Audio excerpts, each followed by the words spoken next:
Ay, opo. Maski ako.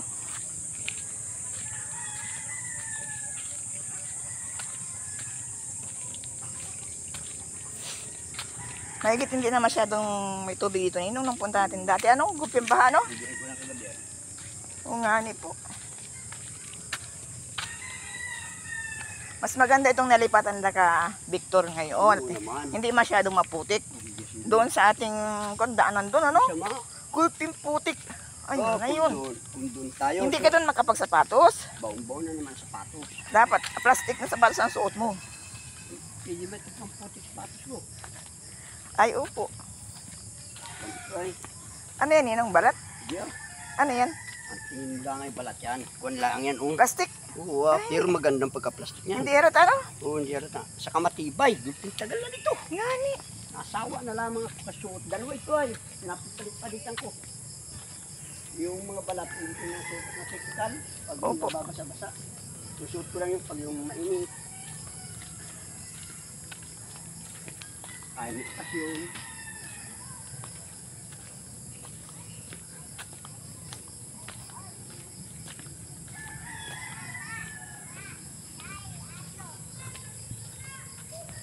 Ay, pasok pa ako alas 8. Dapat ay 7:45 naga. Kaya mabilis lang kita kantakwan. Kaya mi. mag-aantay man yun sa iyo. Ay, opo. Alin po ang hagantay? Munisipyo. Parang mayor.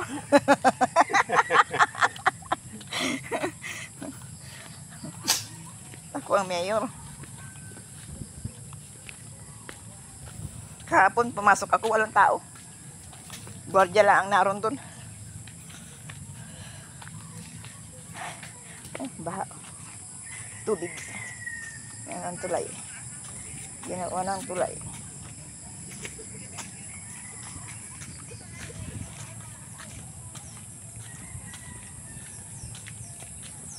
Tawa ko ng panalangin ni Kaal ay nabanggit ang nagdadasal. Ano na ito na? Ang daming saging, walang bunga, oh. Ah, may bunga ninong, oh, saging, oh. Sabi yan, ano? Kaya ano yan? Ito pala kagawin ito. Opo. Marami silang saging. Kung ano-ano kasi sinasabi sa panalangin, ay kaya kung ano-ano sa kamali-mali. Oh. Ayun, ninong nga nasasalpit tayo. Minsan pag ninong nga nabablangko din ang isip. Hindi naayos ang kuwan. Naalis ng bahay na hindi nananalangin. Naalis na hindi ka nanalangin. Parang tulungan ka ng Diyos. Kahit sa ganitong paggagalaw, hindi ka makaalis ng bahay, hindi mo na ako nanalangin. Yeah. Ay. Ay, bakit kita ninong hindi kita nanalangin? Ha? Hindi tayo nanalangin na umalis. Ay, sa bahay, nakapanalangin ako natin. Ito, santo. Opo.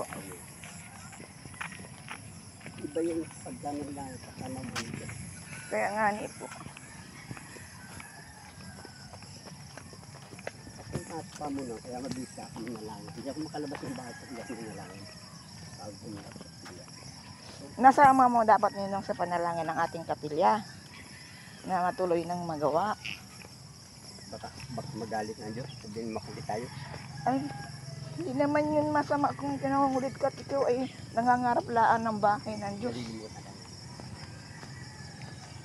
Kaya inyo, hindi mo masama mangarap ng kapilya. Di ba ganinong? Narap lang. Oo, wala ang bayad yun. Pangarap. Pag nayan ang truck ng construction yun, sigurado niya. Grada na yan. Gawin, pero hindi pa, matagal pa gawa na hindi pa ginagawa ang kasada.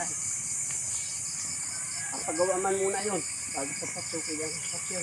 Opo, asinintuin yun. Nainip na pala si Bagyo, Bagyo. tayo naman nagpapasukin. May kasunduan pala. Sino kausap niya? Baka si Louie. Ewan ko.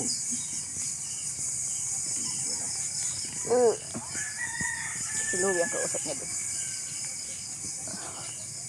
Baka yung pagsira nung nagawa ng right way.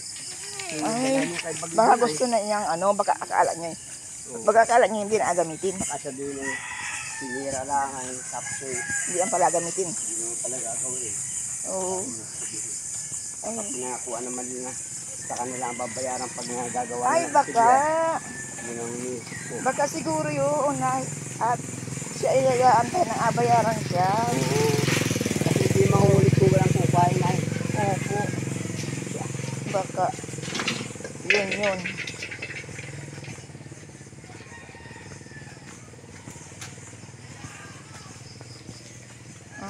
Kamukha nung aso kong namatay. Yun, Yun ang nasa isip ko. Yung baka ngayon. ay, baka ninong yun. Ang ganda man din na aso ko ngayon. Marunong sabihan. Aso mo? So, May pag naalis kayo hindi nasama sa iyo. sabi ko ikaw, pag naalis ako, dito ka lang sa bahay, huwag kang aalis ha. Hindi naalis. Marunong ang bayabay. Masama doon sa ako sa pagbabaro. Dahil.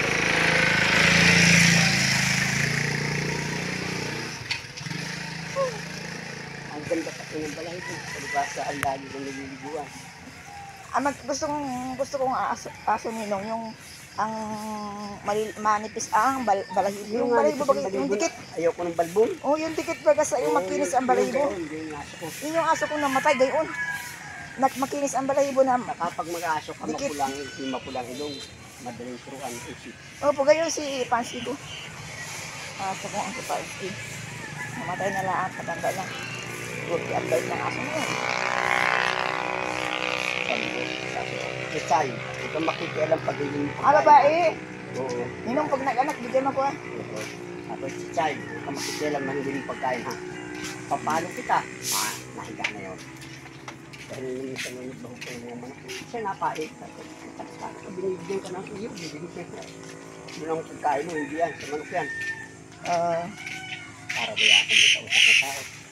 Ay, hindi yung mayroon kang ganyan kasama. Pang-alis inip.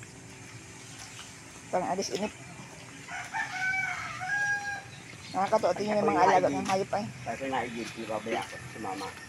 Pag may uuwi sa bayan, nasabihan ko na agad. Huwag kang susunod ha. Dito ka lang sa bahay. At palo kita.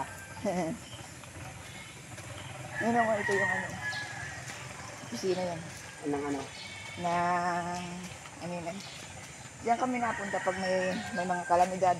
At nag-opisina kami dyan ng mga casualties. Yung mga, pag mayroong bagyo, nagalista kami ng mga pangalan dyan. May mga napunta man na tao. Opo. Mga taga-barangay. Sila natago. Pero pa nagbahang ginaw, hindi ang pwede. Yun o, ganda o. Yan. Sa kapag. Sarap. Saka. Saka pag naghukom na, wala na yung magandang bahay na silid niyan. Ay, upo naman.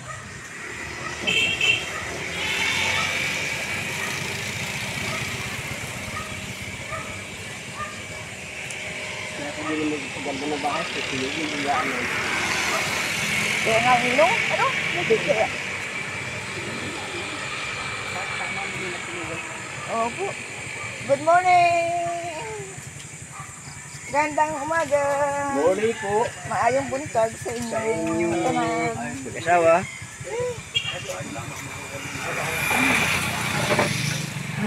Salamat sa Diyos.